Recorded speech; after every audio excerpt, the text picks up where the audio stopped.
del doctor Nájera. Muchísimas gracias. Bueno, gracias. En primer lugar, buenas tardes, ¿no? Bienvenidos a todos y, por supuesto, fundamentalmente al conferenciante, ¿no? Que para la gente que provenimos del campo de la salud no solo que no sea ningún extraño, sino que es un auténtico referente en el campo de la salud en general, pero fundamentalmente a aquellos que hemos tenido vinculación con el campo de la salud pública y de la epidemiología. Él en concreto es muy vinculado a los aspectos que hoy día va a tratar, con el que pretendemos conmemorar la acción contra el SIDA en el Día Mundial que señaló la Organización Mundial de la Salud, que como todos sabemos es el día 1 de diciembre, ¿no? Voy a hacer una pequeña semblanza, aunque sería largo hacer una historia de la gran trayectoria que tiene, ¿no? Tanto profesional como personal, ¿no?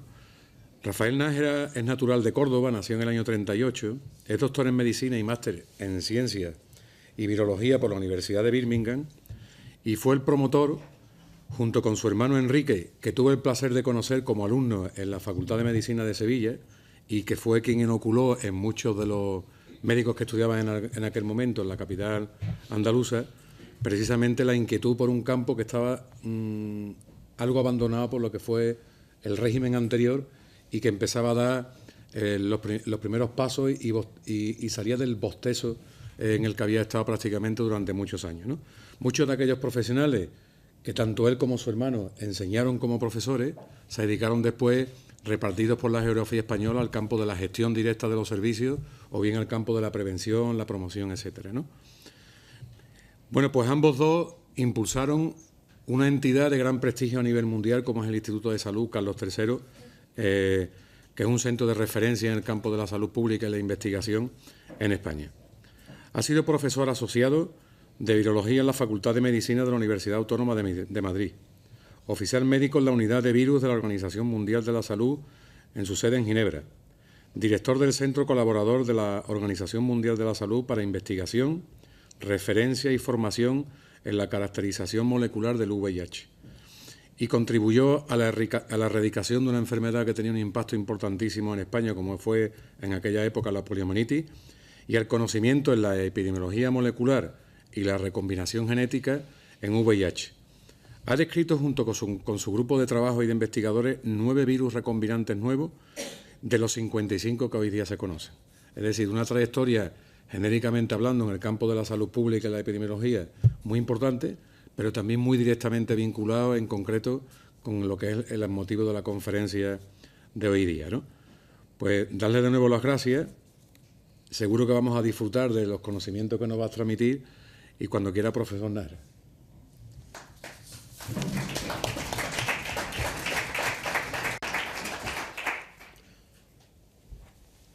Muchas gracias.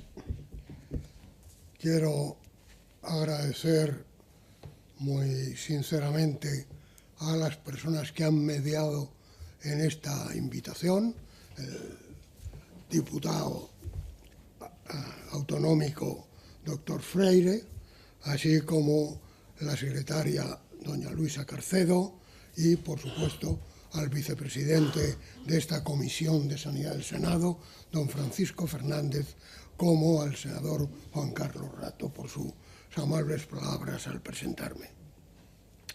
La verdad es que es un honor para mí, que soy un hombre modesto, poder dirigirme a ustedes desde esta tribuna y, por tanto, tienen que considerar que esta presentación mía, como no podría ser de otra manera, va a tener un carácter eminentemente sanitario, social y científico, tratando de aportar las últimas aproximaciones a la solución del problema, desafortunadamente aún de extrema gravedad. Por tanto, y dado que el SIDA es un fenómeno sanitario y social que ha cumplido ya 36 años, nos atañe a todos y nadie debe sentirse aludido por ninguna de mis afirmaciones. Sin más que esta pequeña introducción, vamos a pasar revista a una serie de cuestiones que quiero compartir con ustedes en este Día Mundial del SIDA, precisamente que conmemora 30 años ya que se viene conmemorando este Día Mundial del SIDA, de los 36 que tiene de evolución la enfermedad. Bien, pues digamos, ven ustedes lo que son el lema de ONU-SIDA, de la Organización de Naciones Unidas, y la representación en el edificio en Nueva York del lazo que representa el SIDA. El lema es mi salud, mi derecho, que ha ido evolucionando a lo largo de estos 30 años, y en España el Ministerio lo ha tomado como transmite respeto, que sería un poco la traducción o la adaptación de ese mismo mi salud, mi derecho. Bueno, vamos a ver, eso es. Como vemos, el SIDA es una enfermedad, es un problema social y es un problema económico. Una enfermedad de transmisión sexual, sanguínea y perinatal, un problema social ligado a una enorme discriminación que, si bien en ciertos países occidentales ha disminuido considerablemente en los últimos años, sin embargo, en más de 40 países sigue siendo algo todavía prohibido y, por tanto, susceptible de llevar a la persona afectada a prisión o ser perseguido todavía de forma más drástica. Hay una discriminación por los hombres que tienen sexo con hombres, por las personas que se inyectan drogas y por la enfermedad en general, y el sexo, por supuesto, con todo su cortejo de violencia de pareja, dominación, sumisión, que no hay que enfatizar. Y el uso de drogas por vía parenteral, que desde los primeros momentos ha sido un motivo de discriminación. Pero, por otra parte, tiene también un coste económico muy alto que afecta a todos los sistemas de salud, tanto por el diagnóstico como por la prevención y el tratamiento. Si hablábamos de discriminación, hay que tener en cuenta que no solo se ha discriminado y se sigue discriminando a las personas afectadas, sino los propios descubridores de la enfermedad y del virus han sido y siguen siendo discriminados. El auténtico descubridor de la enfermedad, el doctor Joel Weissman, estuvo totalmente marginado y olvidado hasta que tuvo que dejar la medicina y se volvió, ¿no? Luego se fue de Los Ángeles y tuvo que volver después de una temporada en Nueva York, y ya unos años después falleció en el olvido total. Pero es que Gottlieb, el inmunólogo que afianzó las ideas de Weissman, pues también fue marginado y olvidado. Y también tuvo que terminar en una consulta privada. Le negaron una plaza de adjunto en la Universidad de Los Ángeles de inmunología y tal. ¿Por qué? Pues porque la discriminación no solo discriminaba a las personas afectadas, sino a todo aquel que las defendía. Por tanto, un llamamiento desde el primer momento es que tenemos que hacer y luchar, aunque no estemos directamente afectados, tenemos que luchar contra esta discriminación. Pero es que es más, en el descubrimiento del virus vemos a 3 personas fundamentales, Montagnier, Barré-Sinoussi y Sherman, y a otra, Bob Gallo, en Francia y en Estados Unidos. Pues bien, Sherman fue totalmente marginado y olvidado, y a Bob Gallo le negaron el premio Nobel cuando se lo dieron a Barré-Sinoussi y a Montagnier. O sea que realmente la marginación, la exclusión, está ligada a la historia del SIDA de una forma terrible. El virus, como sabemos, es algo complejo y yo no voy a pretender aquí explicarles el virus, por supuesto, pero sí algo que puede ser muy importante para entender lo que luego vamos a comentar. Y es que el virus, como todo virus, tiene que reproducirse en las células vivas, ¿verdad? Pero en este caso se va a integrar su ADN, lo va a integrar, lo va a introducir en los cromosomas de la célula. Y ahí va a quedar latente y, por tanto, va a persistir. O sea, que se va a quedar dormido en esos reservorios que, sin embargo, van a poder reactivarse en todo momento, en cualquier momento, y que suponen el peligro y lo que ha supuesto que a lo largo de todos estos 36 años no se haya curado ningún enfermo, con la excepción del famoso paciente de Berlín, de todos conocido, ¿verdad? Pero no se puede curar el SIDA, se puede tratar, se puede mejorar, afortunadamente, extraordinariamente, en los últimos años, de una forma en que pueden hacer una vida totalmente normal, etcétera, pero no se puede curar. Y luego aquí tienen una representación, la primera representación el año 63, al microscopio electrónico, las partículas que se ven dentro de la célula. Con otra característica también única. Una característica única es que tiene dos moléculas del ácido nucleico que se van a poder intercambiar, como representa esta en las líneas rojas y verdes, y por tanto pueden mezclarse genéticamente virus procedentes de una parte de un individuo y de otro, con lo cual se dice que es el único virus que tiene una reproducción sexual, porque mezcla caracteres de un progenitor y de otro, dando lugar a esa mezcla de verde y rojo, que es lo que llamamos un recombinante.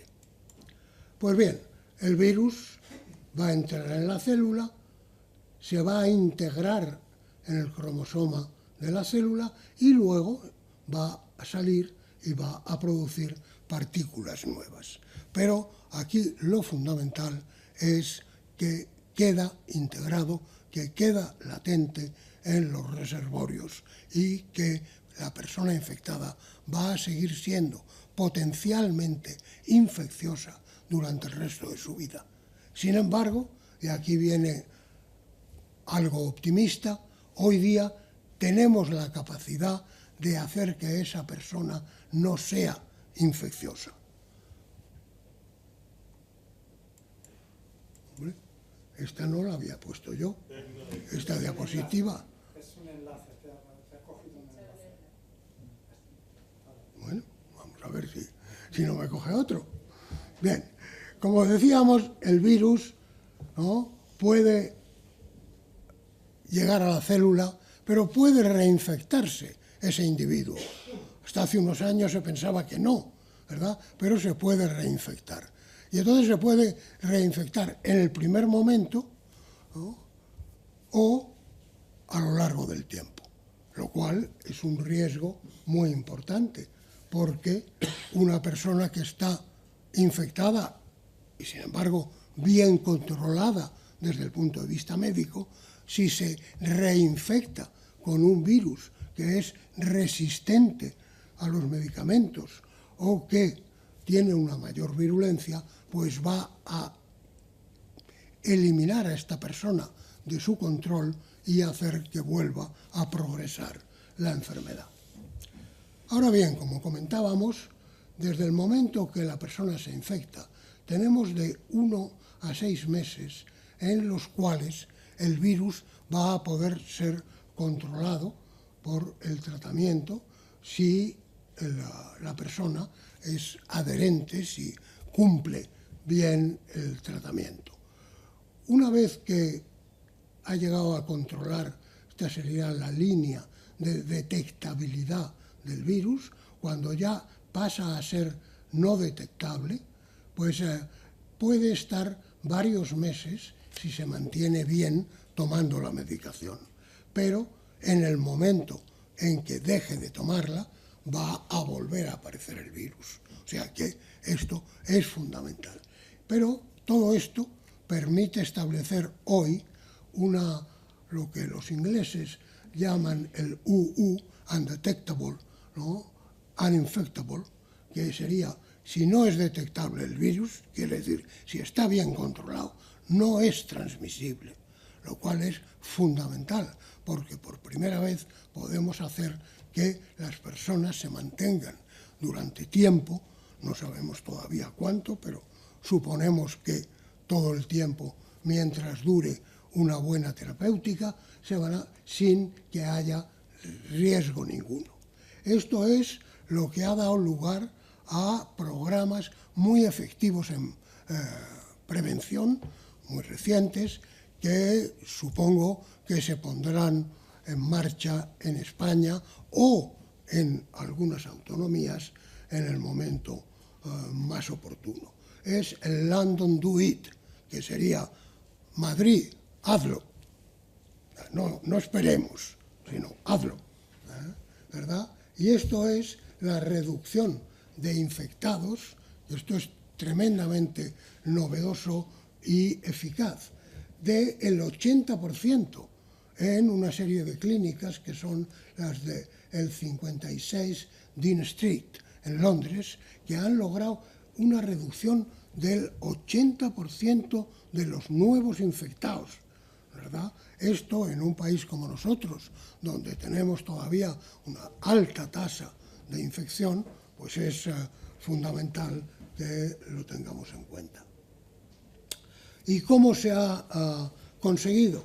Pues a base de cosas relativamente sencillas, pero que hay que trabajarlas. Y es las pruebas intensivas, quiere decir hacerse la prueba, repetirse la prueba, se recomienda hacerse la prueba 3-4 veces al año, ¿verdad? Y un tratamiento eficaz,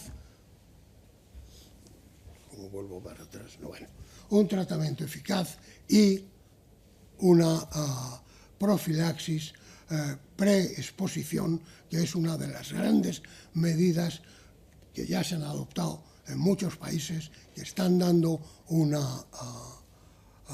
resultado magnífico y que todavía estamos pendientes en nuestro país. En Estados Unidos se tiene un proyecto, porque claro, se puede ir para atrás. Yo comprendo que ir para atrás no es muy conveniente, pero en las diapositivas... Sí. Esa, muchas gracias. Sí. Esto es lo que calculaba el CDC, el Instituto de Control de la Enfermedad de Estados Unidos, ¿verdad?, de que de estas personas con infección, ¿verdad?, estas personas infectadas se llevaban a diagnosticar estas, se llegaban a asistencia médica, y empezaba el tratamiento, se retenía el tratamiento, tal, pero ven cómo van disminuyendo el número. O sea que realmente lo que importa más, que es el suprimir el virus, lo que hemos dicho antes, de que el virus se reduzca extraordinariamente por debajo de 200 copias por centímetro cúbico o por debajo de 50, en fin, eso ya hay criterios, ¿verdad?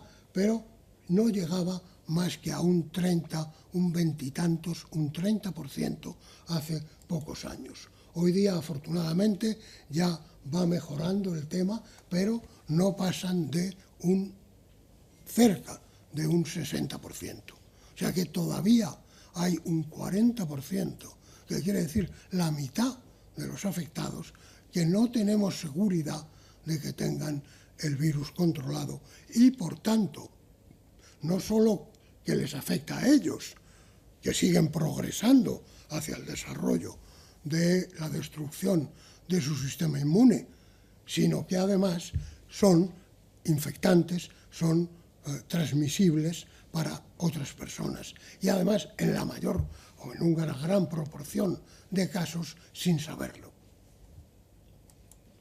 Bien, pues la realidad nuestra hoy en grandes rasgos, de los 86.000 casos de SIDA, tenemos que el número de infectados es ascendente.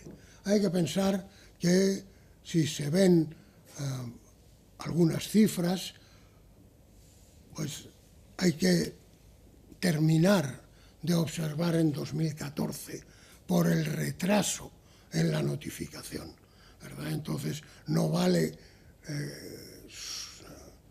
fijarse en las cifras del 2015 y 2016 cuando tenemos un 15, un 20% que puede haber de retraso.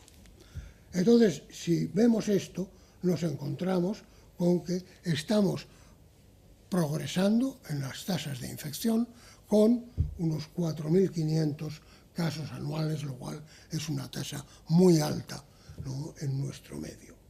Y el 30% no conoce estar infectado, pero produce el 70% de las infecciones nuevas. O sea que, por tanto, el que las personas se hagan la prueba, estimular el hacerse la prueba, es algo fundamental si queremos luchar con eficacia frente al SIDA. El número de infectados sigue siendo aproximadamente igual. Yo diría, esta es la cifra que, si me permiten la inmodestia, que yo predije el año, que yo di el número, que yo di al Ministerio el año 1986, quiero recordar, 87, ¿verdad? Y la cifra se sigue manteniendo. No tenemos una evaluación virológica de la infección realmente. Entonces, por tanto, pues son cifras aproximadas, que bien, con las que seguimos trabajando, pero que... Ahora, aquí lo importante desde el punto de vista epidemiológico, virológico, sería cuántos infectados reciben medicación. Bueno, afortunadamente en nuestro país se puede decir que la mayor parte, pero no hay que olvidar que también hay zonas marginales a las que no podemos olvidar. ¿Cuántos la toman? Claro, porque se ha hecho de todo en el país de la picaresca, desde venderla, desde lo que sea. ¿Cuántos controlan el virus? Que sería lo importante para tener una carga viral indetectable. Bien, pero pasemos a evaluar un poco pues, cómo han funcionado las políticas de prevención y vemos que en estos últimos años es algo que se puede hacer con facilidad y es comparar el número de casos de SIDA con el número de casos de personas infectadas, con lo cual nos da ese intervalo de 8 o 10 años que supone la diferencia entre uno y otro. Y así vemos que hay un aumento franco de transmisión en los hombres que hacen sexo o que tienen sexo con hombres, que hay una disminución importantísima en los usuarios o en las personas que se inyectan drogas, ¿no? El 75%, cuando hoy prácticamente en personas infectadas estamos en niveles entre un 2 y un 3%, cuando no olvidarán ustedes que cuando el comienzo de la pandemia, pues era la mayor parte de los casos eran usuarios de drogas, ¿verdad? Luego la transmisión sexual llega ya a un 64, estaba en un 64 y ha pasado a un 79 y en las mujeres a un 81. O sea que realmente este es un poco el panorama de lo eficaces que han sido nuestras medidas de prevención a lo largo de los años. Pero sin olvidar que hoy día un porcentaje muy alto de casos ya por la evolución y por la eficacia de los tratamientos está en mayores de 50 años. O sea que vamos, que nosotros no estamos exentos del riesgo. O sea, ténganlo en cuenta por si tienen alguna tentación. Bien, y los problemas asociados a una deficiente prevención, pues hay que pensar que hoy día la realización de la prueba es todavía muy escasa. No disponemos de cifras globales de personas infectadas. Bueno, en las cifras últimas, por ejemplo, de forma pintoresca, digamos, la Comunidad Valenciana desde el año 2014 no aporta datos y la Comunidad Catalana o Cataluña desde el año 2015 tampoco, o sea que hay que apreciar todos estos sesgos cuando queremos tratar de implantar una política de prevención eficaz. Y entonces, por tanto, hay que tener en cuenta, por otra parte, que la mitad aproximadamente de los nuevos diagnósticos que se presentan tardíamente. O sea que la persona, este es uno de los graves problemas para implantar cualquier tipo de medida eficaz. O sea, nosotros observamos que un porcentaje muy grande, en el momento que se les diagnostica el SIDA, que se les diagnostica la infección por VIH, ya se les diagnostica el SIDA.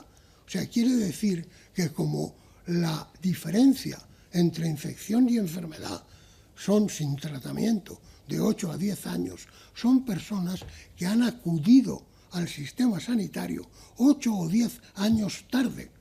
Está bien llegar media hora tarde, pero 8 o 10 años parece un poco exagerado, sobre todo teniendo en cuenta que durante esos 8 o 10 años han estado infectando a sus seres queridos, a sus seres no tan queridos, pero los han estado infectando.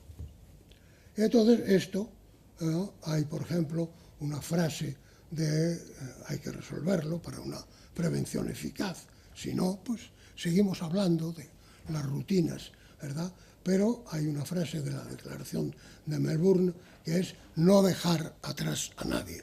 O sea, tenemos que contar con todo el mundo. Pero vemos que las tasas de infección van aumentando, ¿verdad? En esto que les decía, sin fijarnos en las tasas de los 2 últimos años. Pero vemos en España las tasas, ¿verdad?, que han ido aumentando en estos años, en estos 3, 4 años, un 20%, lo cual es muchísimo. En Europa también está pasando algo parecido, pero se debe fundamentalmente al incontrolable ascenso en los países del este, ¿verdad? Y, por ejemplo, me ha llamado la atención el caso de Navarra, por ejemplo, donde el aumento en estos últimos años ha sido del 60%. Para evitar la transmisión, pues hay que hacer intervenciones sobre la conducta, intervenciones médicas y implantar lo que ya hemos comentado, la profilaxis preexposición. Hay otro tema que es importante, sobre todo cuando nos afecta una muy baja tasa de screening o de realización de la prueba. Y es lo que hizo Estados Unidos hace ya unos años, que es una recomendación de screening universal para todas aquellas personas de 15 a 65 años. Con esto han ganado mucho conocimiento epidemiológico y además sobre bases reales. Y podemos preguntarnos, ¿qué es la PrEP? O sea, la profilaxis preexposición? Pues es tomar un medicamento para prevenir algo. Se hace pues en los antimaláricos cuando vamos a un país de África, o cuando nos vamos a sacar una muela, pues antes nos da el dentista, nos da un antibiótico precisamente para prevenir, ¿no?, etcétera. Hay un medicamento muy, es la combinación de dos medicamentos, pero es una pastilla, ¿no?, con lo cual es muy fácil de llevar a cabo y supone pues una estrategia de prevención por el uso diario de esta. Se toma la pastilla diaria y ya está, cuando piense que puede estar en condiciones de riesgo, si no, no tiene por qué hacerlo. Y es una parte de la estrategia global que incluye también, de prevención, el uso continuado del preservativo, o sea, no hay que olvidar el preservativo por eso, y la reducción del número de parejas en lo que sea posible. Por otra parte, hay desde 2010 varios ensayos clínicos que establecen su enorme eficacia. Así vemos que desde los iniciales del 2010 de un 62% de eficacia, otros de 96%, y más recientemente, hace ya 2 años, el estudio Kaiser, que marcó la pauta final con una eficacia del 100%. O sea que hoy día se admite que la eficacia, si hay una buena adherencia, quiere decir, si se toma el medicamento siempre que se haya estipulado que debe tomarse, pues es prácticamente del 100%. Y las recomendaciones, hay unas recomendaciones, de todas maneras, en España, ya digo, no se ha implantado todavía, se estaba esperando a que lo adoptara, lo aprobara el CDC europeo, pero ya lo ha aprobado, ¿verdad? Ya hay una experiencia, por ejemplo, en Francia, pues está admitida, no admitida, sino financiada por el sistema sanitario. En Inglaterra se ha avanzado mucho en estudios y hoy día, previo a la inclusión en el sistema, en el National Health Service, pues tienen en marcha un estudio piloto de 10.000 personas. O sea que, quiero decir, bueno, y en Estados Unidos, en muchos países, pues ya es una realidad.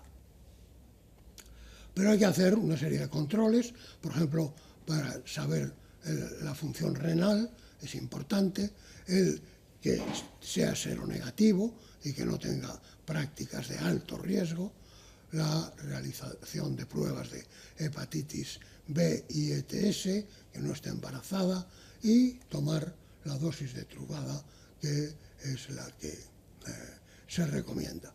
La prescripción es cada 90 días, con lo cual se repite la prueba cada 3 meses, o sea, 4, que es lo que comentábamos antes al hablar de la prueba, que tiene que ser repetida para tener un control, 4 veces al año.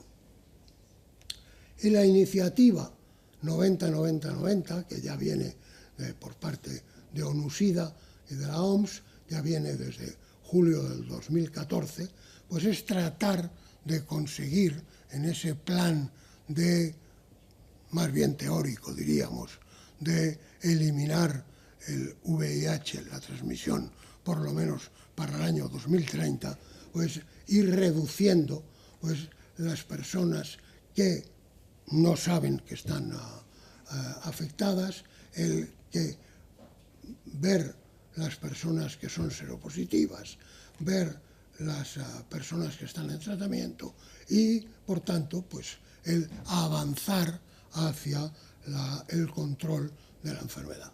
Pero, como ya se decía también en el NIH, pues para conseguir cualquiera de estos resultados tenemos que tomar la determinación de aplicar los hallazgos científicos y continuar aplicando los nuevos hallazgos de la ciencia. Si no, pues bueno, pues seguiremos hablando, lo cual tampoco está mal, pero para las personas afectadas no creo que les parezca demasiado adecuado.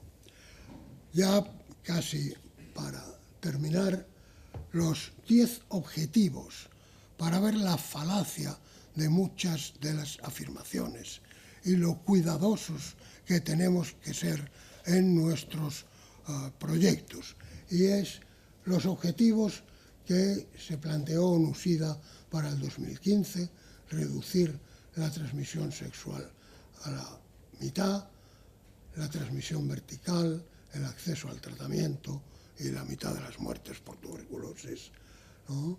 Deben tener cobertura social con estrategias. Pensemos que estamos hablando del mundo, no que estamos hablando de España, porque si fuera de España, bueno, podríamos, haciendo un esfuerzo, ¿no?, llegar, pero del mundo es totalmente ilusorio. Y, por otra parte, cada vez se están produciendo nuevos avances, que lo que pasa es que tenemos que ser lo suficientemente ágiles y lo suficientemente comprometidos con el problema, políticamente, perdón, ya que estoy en un foro político, a ustedes es a quienes les corresponde el aplicar los avances terapéuticos. Por ejemplo, esta misma semana se acaba de aprobar por los NIH, por el FDA, la primera vez que se puede, y se ha comprobado que es eficaz, reducir de la terapia triple tradicional, usar 3 medicamentos, a poder usar 2. Esto es un avance importantísimo, porque la toxicidad de los medicamentos sigue siendo alta.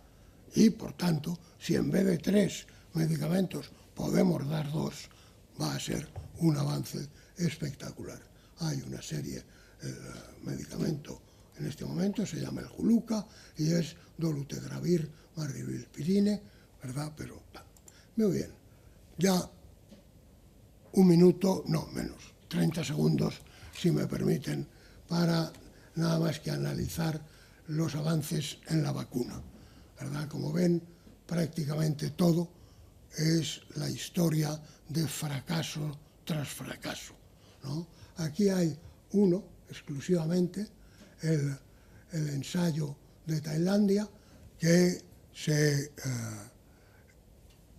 el RTV 144, que dio estadísticamente, con ciertos análisis estadísticos, una protección de un 32%, lo cual pues no es sanitariamente útil, ¿verdad? Pero por otra parte, la propia estadística pues fue discutida y ha sido discutida y seguimos un poco en las mismas. Terminar ya por algo que hoy día pues es un bestseller en toda la literatura, que es la epidemia de opiáceos en Estados Unidos, que se ha declarado por el presidente una emergencia de salud pública, con 64.000 muertes en 2016 y un costo de 504.000 millones de dólares. Algo que afortunadamente no tenemos en España, porque el control del dolor pues se hace de una forma más racional, pero que sin embargo estamos expuestos a ello, a que vaya avanzando, porque hay que tener en cuenta que el dolor crónico en España supone el 20% de los jóvenes de 18 a 29 años y el 40% de los mayores de 65. O sea que tenemos ahí una espada de Damocles que, como vemos, lo que se recomienda hoy en la escalera analgésica es que solo a partir del segundo escalón se pueden usar o se pueden recomendar opioides menores, o en el dolor intenso o muy intenso es cuando ya se podría. Pero lo que está pasando en Estados Unidos, y precisamente acabo de escribir un editorial para la revista española de drogodependencias, tocando el tema, porque es un tema apasionante, es que las personas que reciben el opioide o el opiáceo por prescripción médica lo pasan, primero se van acostumbrando, se acostumbran y se hacen dependientes. Y, por otra parte, lo comparten, y lo comparten en un sistema sanitario como el americano a nivel rural, en los pequeños pueblos deprimidos, de los que ya el CDC ha identificado más de 200 condados en alto riesgo de ser focos de VIH, siguiendo el terrible ejemplo de Arkansas, pues que nos pueda afectar a nosotros, sobre todo pensando que hay poblaciones marginales también en España, no nos olvidemos. Afortunadamente, ya para terminar, nada más que algo optimista, y es que se acaba de describir una serie de sustancias como la olicendina, perdón, ya estamos. ¿Cómo se va para atrás?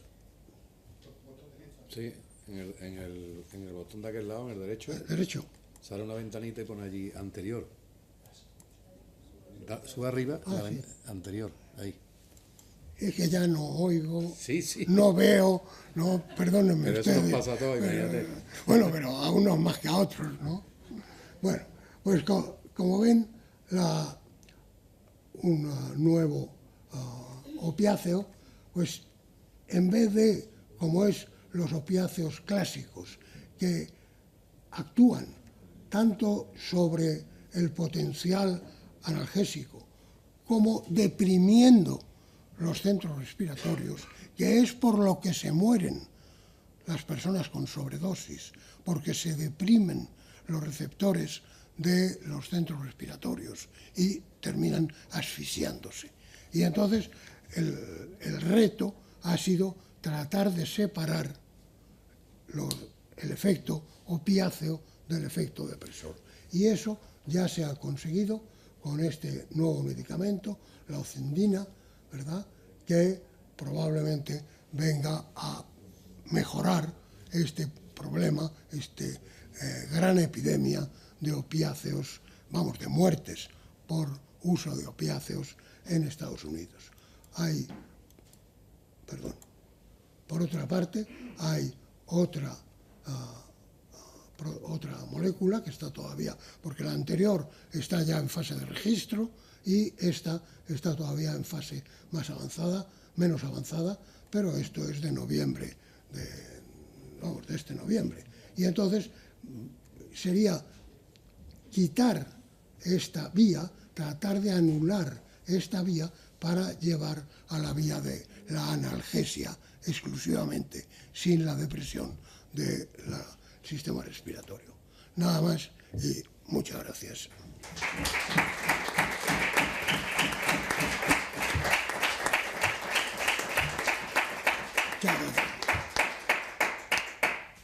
Muchas gracias. Bueno, si alguien quiere aclarar alguna duda, lo podemos hacer en este momento. Pero un momentito. Ahora después. Unas preguntillas quería hacerle. Bueno, primero agradecer la invitación y, como no, la conferencia magistral que nos acaba de impartir. Una de las preguntas es con relación a algo que ha dicho, que es la transmisión vertical. No entiendo el concepto, me gustaría que me lo aclarase. En segundo lugar, no he escuchado algo que también estamos tomando algún tipo de iniciativa, no solamente con el PrEP, que sería la pastilla previa o la profilaxis, sino también la post. Hay tratamientos cuando se ha vivido una situación de riesgo y se considera que se puede evitar de forma inmediata con una pastilla posterior. Me gustaría saber su opinión al respecto. Y luego, con relación a la vacuna, la verdad que nos ha dejado un poco pesimistas, ¿no? Porque ha hablado de los fracasos, de los sucesivos fracasos. Usted, que es una persona científicamente más que prestigiosa sobre el tema, ¿qué previsiones nos puede hacer con relación a esa vacuna? Esos horizontes temporales que nos vienen posponiendo, porque se anunció que desde luego para el 2015 ya se había inventado y han ido posponiendo las fechas, y al final esa es la esperanza, porque este es un tratamiento que prácticamente está siendo crónica, una enfermedad, ¿no?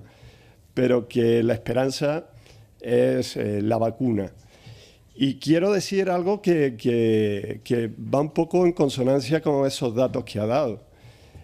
Actualmente yo creo que está habiendo un aumento sustancial de prácticas de riesgo, enorme. Yo creo que socialmente, aparte de que se ha relajado mucho la apuesta pública de concienciación, de información y de, evidentemente, tratar de concienciarnos todos del problema, aparte de esa mucha menor inversión social que se está haciendo en estos momentos, luego se ha eliminado un miedo, y un miedo que era el que, bueno, antes era una enfermedad mortal, ahora ya ha dejado de ser una enfermedad mortal, con lo cual el miedo ha desaparecido o desaparece en gran medida.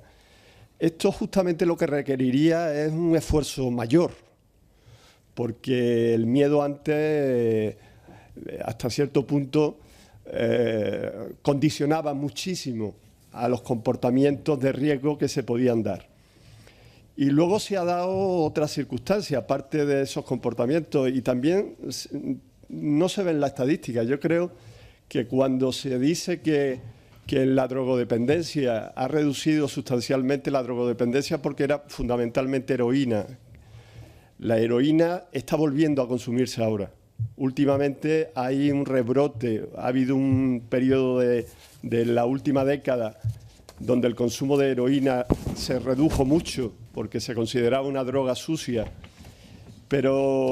y se sustituyó por la cocaína, pero ahora está volviendo a ser una droga consumida con bastante frecuencia y que la gente joven se está acercando mucho a ella.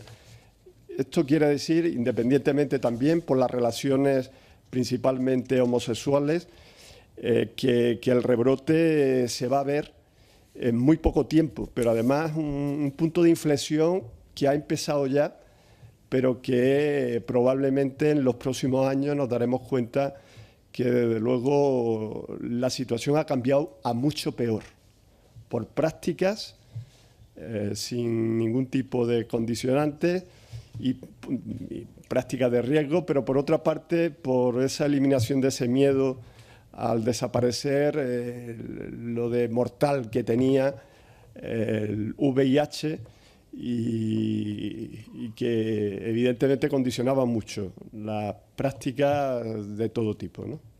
Gracias. Muchas gracias. Queda una más, nada más que la de... Sí, no, era en la exposición que le agradezco y bienvenido al Senado. La última parte que habla de los opiáceos, ¿qué relación directa tiene con el VIH? Que en su exposición no sé dónde entraba esto. Le pido perdón por mi mala exposición, o sea, porque no he logrado articular un discurso que dejara claro el tema. Yo comprendo que claro, son demasiadas cosas, aunque he tenido que ir podando, ¿verdad?, para más o menos ajuntarme a llegar al tiempo, pero voy a tratar de explicárselo. ¿Paso a contestar? Sí. Ah, perdón. No. Además muy ilustrativa, muy fácil de comprender, Y ahí donde quería incidir mi pregunta, porque en este mundo de posverdad, de teorías paralelas y todas estas cosas, pues hombre, el tema del SIDA no se ha quedado fuera de este contexto. Y mi pregunta era si usted considera de que hace falta más divulgación científica respecto al tema del SIDA. Pues casi voy, ya que tenemos puesta la diapositiva, voy a empezar por su pregunta. Y es que sí, efectivamente, hace falta dar un empuje nuevo, renovar la presencia del SIDA, porque, como ha dicho su señoría allí, pues se ha venido relajando mucho y tal. Pero con respecto a... Yo quería hacer hincapié en algo que está en esa diapositiva, y es hacer planes realistas. O sea, la capacidad de elucubrar, la capacidad es infinita, ¿verdad? Y sobre todo en una enfermedad que es a largo plazo, que para la próxima legislatura, vaya usted a saber, yo ya no estaré aquí, yo qué sé. Pero no es del momento, sino desde el principio de la epidemia. O sea que no me estoy refiriendo a nadie en concreto, ¿verdad? Planes realistas, pero a nivel de la OMS igual, a nivel de ONU-SIDA. Pero ¿cómo se puede pensar en decir 2030 para eliminar el SIDA? Pues eso vamos, si lo lleváramos a un chiste de los grandes humoristas nuestros, dirían, hoy se ha pasado, vamos, se ha pasado, ¿no? Bueno, entonces hay que hacer un esfuerzo. Yo lo he puesto en una diapositiva, pero me disculpo una vez más porque he ido demasiado deprisa. Entonces hay que hacer un esfuerzo en educación. Y cuando hablamos de educación, pensamos en educación sexual, que por supuesto es una asignatura pendiente en nuestro país, por cuestiones morales, religiosas o conservadoras o lo que sea. Pero es una realidad que llevamos 36 años y no tenemos una política clara de educación sexual en las escuelas. Pero no solo en las escuelas, sino en la universidad, en los centros de trabajo, tal, cuando es una cosa que relativamente cuesta muy poco. O sea, cuesta querer hacerlo. Otra cosa es que haya condicionantes que nos impidan el hacerlo. Entonces, educación sexual. Y es en lo que se piensa siempre. Pero yo hago hincapié en educación general, precisamente a lo que se refería. Porque esa educación general desde el principio, en la tolerancia, en la aceptación, va a hacer que la discriminación disminuya, pero que disminuya es muy fácil, es muy difícil hacer que una persona con respecto al homosexual masculino, al usuario de drogas, cambie cuando tiene 40 o 50 años, porque son cosas que las tiene metidas en los megacariocitos de la médula ósea, ¿no? Entonces, eso sí, si desde la escuela empezamos a educar en convivencia, en aceptación, en que pues, hay distintos tipos de sexualidad, en que hay pues, distintas conductas, que bueno, unas serán más aceptadas socialmente, otras lo serán menos, pero que todos son personas humanas con unos derechos fundamentales para todos.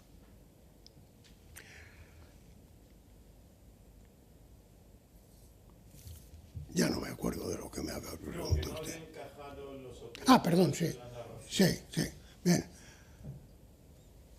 ¿Qué pasó en Estados Unidos? Esto viene desde, la prescripción más o menos libre de opiáceos por parte de los médicos viene desde el año 1990, 90 y tantos. O sea, que no es que de repente se hayan levantado un día el señor Trump y haya dicho adiós, si tenemos una epidemia, ¿no?, que es un problema de salud pública importantísimo, que se está matando 64.000 americanos todos los años. No, esto viene, se empezaron a relajar indudablemente, como hemos visto en la escalera de la analgesia al final, pues podemos usar los opiáceos con más libertad o con menos libertad. Y entonces allí la han usado con mucha libertad. ¿Qué ha pasado? Que tienen millones, 2 millones, creo recordar, de personas ya adictas a drogas. Pero estas personas, pues a veces se les pasa el dolor, pero no se les pasa la adicción a la droga. O sea que realmente lo que están creando es un núcleo, o han creado un núcleo muy fuerte de personas drogadictas, usuarios de drogas, y que lo comparten con otros. Yo me he quedado realmente, yo he viajado algo y no he nacido ayer, como ya se me puede ver, ¿verdad? Pero me he quedado espeluznado ante las descripciones de los propios expertos americanos, que he leído en estos días precisamente por esta charla, de las condiciones de vida de la zona de los Apalaches, que es la zona casi más pobre y más afectada, las condiciones de vida de una miseria, de una falta de trabajo horrorosa, ¿no? Sin asistencia médica de ningún tipo. Bueno, algo espeluznante. Y entonces ahí, ¿no?, la droga que les viene por la prescripción la reparten, ¿no?, entre 2 o 3 y tal, con la misma aguja y jeringa se inyectan. Entonces, claro, esto es lo que pasó en Arkansas, que ha sido el detonante del problema en Estados Unidos. Hace 2 años, 3 años, de repente una epidemia en un pueblecito de Arkansas que todos se quedaron asombrados. Y no era más que esto, ¿no? ¿Verdad? Y entonces eso es lo que les he mencionado, el CDC, que claro es potentísimo, pues ha identificado 220 condados donde las condiciones son similares, ¿verdad?, a las de esto. Y entonces, bueno, es un problema tremendo, pero tanto es lo de la mentalidad, volviendo a su pregunta, que hay que educar desde pequeños, porque en 2 condados del mismo Arkansas, las autoridades locales han quitado los programas que se habían logrado implantar, después de mucha lucha, de intercambio de jeringuillas, ¿verdad? Porque dice que no, que eso lo que va a hacer es hacer más drogadictos. Las autoridades locales. O sea, es que la sanidad y la sociología americana a nivel bajo, a nivel de la Middle America y de los pequeños pueblos, es realmente fascinante. Bien, perdón, no quiero enrollarme. Perdón. Su señoría me decía que le aclarara lo de la transmisión vertical. La transmisión vertical es la transmisión madre-feto, ¿no? O sea, es una parte de la transmisión perinatal, ¿no? Puede ser auténticamente vertical o puede ser, pues, por infección al pasar el canal del parto, etcétera, o por la lactancia materna posteriormente. En fin, todo esto tiene su regulación y tal, pero vamos, es lo que se refiere el tal. Yo he hablado fundamentalmente de la profilaxis pre-exposición, pero por supuesto asumiendo que la posexposición pues está ya claramente aceptada en todo el mundo sin ningún problema. Por supuesto que es eficaz cuando se implanta a su debido tiempo y con las debidas garantías. La vacuna. Bueno, la vacuna, yo he presentado un esquema totalmente al día de lo que es, y realmente pues han sido 6 fracasos y un pseudo éxito, porque no se puede decir que sea un éxito. Precisamente, al cabo de 9 años, fíjese lo que es este tema, como para andar esperando 9 años. Digo, en Estados Unidos, en los países con disponibilidades científicas, económicas, etc. Pues han pasado 9 años para que se esté ahora reproduciendo, tratando de reproducir un estudio similar a al RV144 de Tailandia en Sudáfrica. O sea que no está en absoluto claro. O sea, no hay ninguna prueba de eficacia de una vacuna. Sin embargo, todos los días, se puede decir, no todos los días, pero sí casi todas las semanas, salen trabajos científicos, como es lógico, de avances en el terreno. Pues hoy día, por ejemplo, están muy en boga los anticuerpos monoclonales y de amplio espectro, ¿verdad?, que, por tanto, serían capaces de neutralizar distintos virus, no solo exactamente el que puede afectar a una persona. Y esto, pues hay una experiencia muy satisfactoria en monos, pero todavía no se ha aplicado en el hombre y puede ser que tarde. Hoy día no hay ninguna, también otro avance también importante de los últimos meses, pues ha sido el tratar de volver a resucitar una antigua idea que fue la de Rousseau, un científico de la estación de primates de la costa este, de hacer una vacuna atenuada, o sea, viva, atenuada, lo que, vamos, supondría un sacrilegio, ¿verdad? Porque ¿cómo vamos a inocular virus vivo? Claro, no era virus vivo, virulento. También hemos erradicado, bueno, no erradicado, pero prácticamente erradicado la polio con un virus vivo. Y nadie, bueno, al principio se rasgaron las vestiduras, y más que las vestiduras, y fue un tema político y de todo lo que usted quiera. Pero bueno, hay muchas vías que se están intentando, pero algo que pueda pensarse que es un paso eficaz y de progreso, no hay nada. No hay nada. La investigación, muchísima, ¿verdad? En algunos países más que en otros, ¿no? Pero vamos, no hay nada.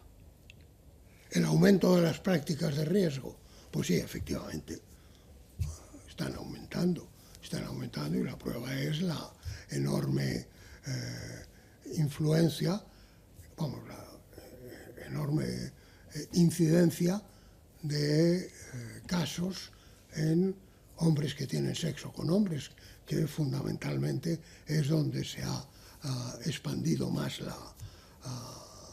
el SIDA.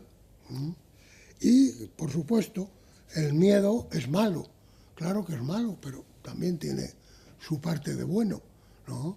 Y es que el aflojar los diques, pues hace que las aguas fluyan. Entonces, claro, cuando un homosexual que quería tener unas prácticas de riesgo, pues pensaba que si cogía el SIDA, pues tenía 12 meses de vida, como era al principio lo que estaba pasando, pues claro, eso no tiene nada que ver desde el punto de vista psicológico con lo que es la visión hoy, que dice, bueno, yo me tomo unas pastillas, yo me tomo tal, ¿no? La calidad de vida pues va a seguir siendo igual, y entonces eso, pero eso lo tiene que contrastar la sociedad con las campañas adecuadas de educación. Ahora, si no se hace nada, pues entonces, claro, seguimos cada vez más en el pozo, porque claro, va a seguir aumentando. No tenemos miedo, aquí vale todo, ¿verdad? Y bueno, a todos nos tira, bueno, a unos ya menos que a otros, ¿no? ¿Verdad? Pero bueno, ¿no? El ir con un chico, con una chica, con con lo que sea.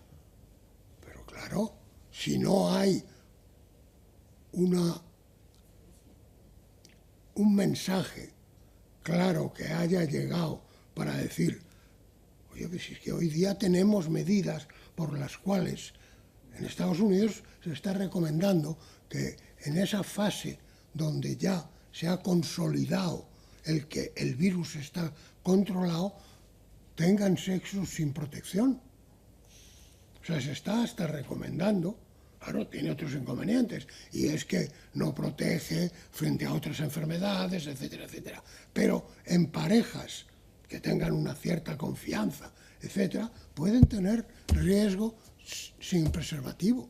Esto es algo que está empezando a hacerse práctico, ¿no? Porque realmente, teniendo el virus controlado, no hay transmisión. Bueno, pues todo esto hay que divulgarlo, hay que enseñarlo, hay que machacar, ¿no? Entonces la educación para la salud clásica, la educación sanitaria, pues tiene que basarse no en los conceptos pseudomorales o lo que se quiera, sino en los datos científicos, explicados con toda la sencillez del mundo, porque todo se puede explicar de forma sencilla, especialmente si se tiene tiempo, no como yo. Perdón. Bueno, vamos a terminar, pero antes vamos a darle a David, quiere hacer una última pregunta. Sí, yo pedirle disculpas por mi ignorancia científica. Yo soy de formación jurídica, pero sí que le quiero hacer una pregunta que quizás sea compleja, pero que tenga diversas contestaciones. Pero le quería preguntar, ¿por qué está siendo tan complicado desde el punto de vista científico encontrar una vacuna para el SIDA? Porque veo y estudio las múltiples investigaciones que hay, los avances científicos que se producen, y sin embargo, no sé si porque el virus es muy potente o es mutante, no lo sé. Por eso le pido disculpas por mi ignorancia científica, pero sí que me gustaría que nos diera también una pequeña visión de por qué está siendo tan complejo encontrar una vacuna para este virus. Pues con mucho gusto, porque yo creo que fui el primero que dijo que la vacuna contra el SIDA es la primera vacuna que el hombre a lo largo de la historia tiene que descubrir. No hay antecedentes.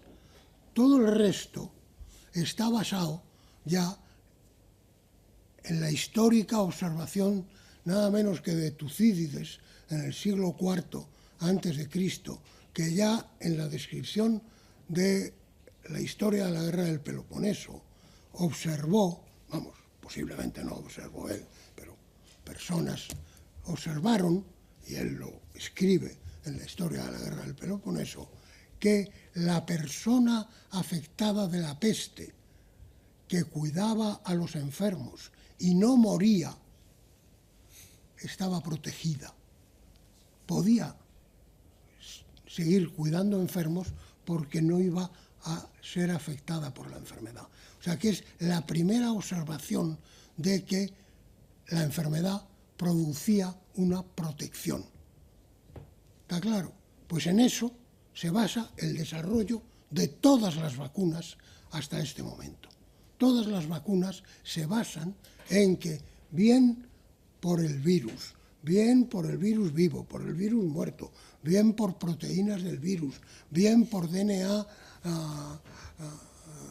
vacunas de DNA, bien por tal, pero todas es en eso mismo, es usar el agente patógeno para proteger. Y casualmente, en el caso del SIDA, es la primera enfermedad que hace inválido ese principio, porque nosotros sabemos que la enfermedad va a producir una respuesta del organismo, anticuerpos, CTL, linfocitos citotóxicos, o sea, una respuesta del cuerpo, humoral o celular, que nos va a proteger frente a la enfermedad. Por eso, pues una vez que hemos pasado la enfermedad, ya estamos. El niño no pasa 2 veces el sarampión, etcétera, etcétera, ¿no? Entonces, pues esto no funciona en el VIH. El enfermo de VIH, cualquiera, tiene todos los anticuerpos del mundo frente al VIH y todos los linfocitos citotóxicos del mundo frente al VIH. Y sin embargo sigue progresando y termina muriéndose del SIDA. Por eso yo digo que es auténticamente, hay que diseñar algo nuevo, y eso es lo que les está costando tanto a los científicos de hacer. Sobre todo porque yo creo, ustedes pensarán que ya empiezo a eso, pues eso que piensan, pues sí. No, pues no. Piensan que aquello que yo les conté de la recombinación del virus, que no es demasiado importante, ¿no? Entonces, es el único virus cuyo proceso de multiplicación se hace a través de ese fenómeno de recombinación, o sea, de unirse una partícula con otra. Lo que pasa que cuando se unen partículas que son iguales, no se nota. Ahora, en el momento que coge una partícula distinta, ya entonces forma uno de esos mosaicos genéticos. Y entonces, a partir de ahí, es como habría que pensar. ¿Qué pasa? Que yo ya no estoy para pensar, ¿no? Muchas gracias.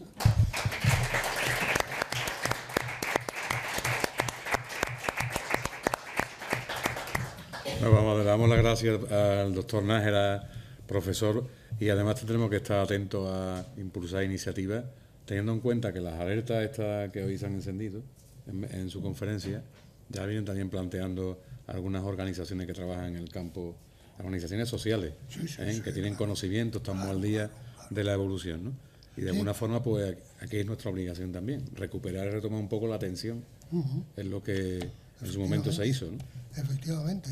Pues muchas gracias. Gracias a ustedes.